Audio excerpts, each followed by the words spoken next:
So does anybody still use cookbooks? Like good old-fashioned hard-covered or soft-covered or spiral-bound cookbooks? Does anybody still use these? So when I was younger, I'm talking teenager, I used to go to garage sales because I loved garage sales as long as I could remember. As far back as I can remember, I loved garage selling. And I don't even know how I discovered garage selling because my parents never did that. I don't know. But I must have seen a bunch of stuff outside one day and said, "Ooh, what's all that?" Pulled over and be like, "Ooh, I can go shopping here and I could pay cheap prices." I have no idea. I cannot remember my first garage sale.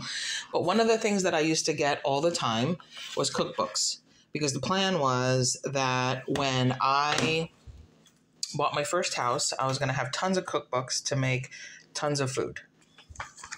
So when I bought my first house, I had tons of cookbooks and I cooked tons of food. But a lot of the food wasn't good.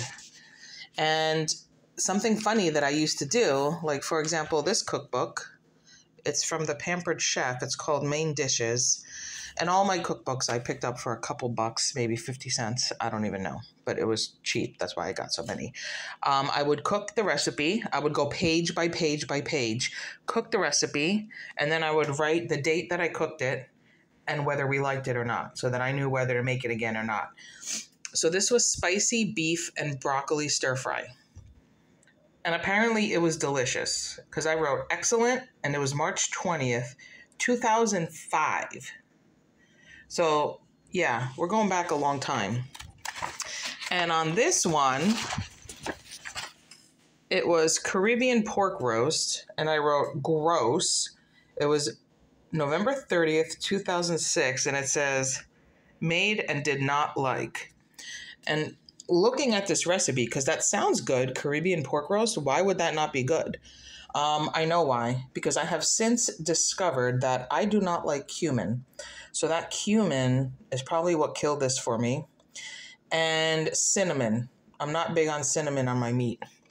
So yeah, this recipe, no good. And this cookbook, I still have a few recipes to make. I have them noted with Swedish meatloaf supper. I want to make that. That looks amazing. So I have the recipes that I have not made marked with yellow Post-its.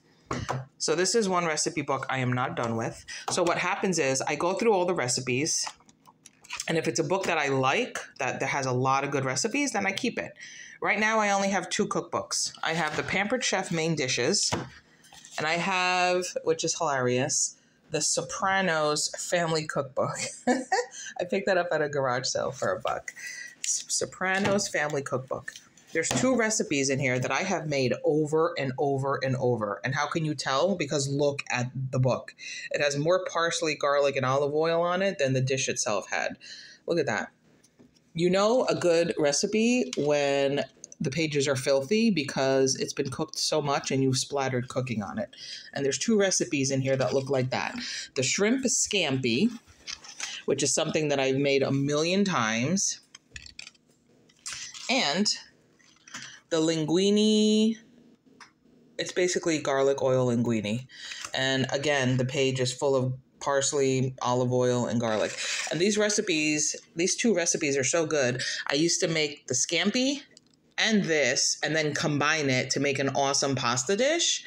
And it was so delicious that when we threw my mother-in-law's 60th surprise birthday party, me and my sister-in-law cooked all the food. And this is like, it was a lot. Like it was a rented hall with like, I don't know, 40 people, 50 people. I'm not even sure how many people came, but we decided we would cook all the food and we each picked recipes we were going to make. And I chose this and I made the pasta dish, among other things.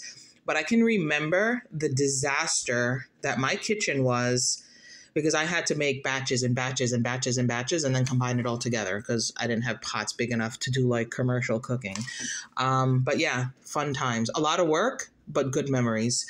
And then once I go through the entire cookbook, So these are the only two cookbooks I have left. The Sopranos Family Cookbook and the Pampered Chef. All the other ones are gone. Why are they gone? Does that mean they had no good recipes? No, not at all. They're gone because once I go through a cookbook, if there's only one or two good recipes, I just pull out those recipes and I tape them into my cookbook. So, for example, this. We saw this in a magazine. So I cut this out because it was so good when we made it. That was 2013. It's a Dutch baby. And my husband's Dutch. His family's Dutch. So we're like, ooh, Dutch baby, let's try to make it. And it was so good that we pulled it out of the book and taped it into here. So this is like my cookbook. It's like a spiral bound because it's easy to open and close. But a lot of these recipes are either, see this recipe is amazing.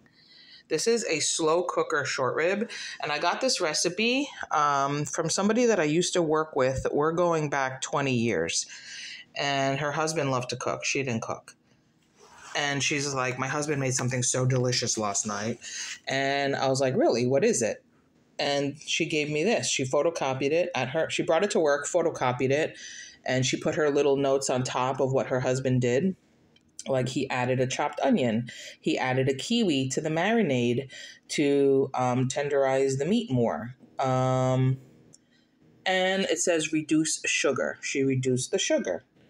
And I've been making this ever since. I make it every fall, multiple times, and it is amazing. And everyone that has ever tried it, that I've made it for, loves it. This is an amazing recipe. So how do other people keep their recipes together? Because back then there was no cell phones to just look up a recipe or catalog them. And I'm kind of old school, so I still keep things manually. Look at this. This is my husband's grandmother's recipe for poor man's cake. And basically it was poor man's cake because my understanding is that it used to be made in an old empty coffee can and you baked it in the oven in a coffee can. And my husband has done it like that. He's actually baked it in a coffee can.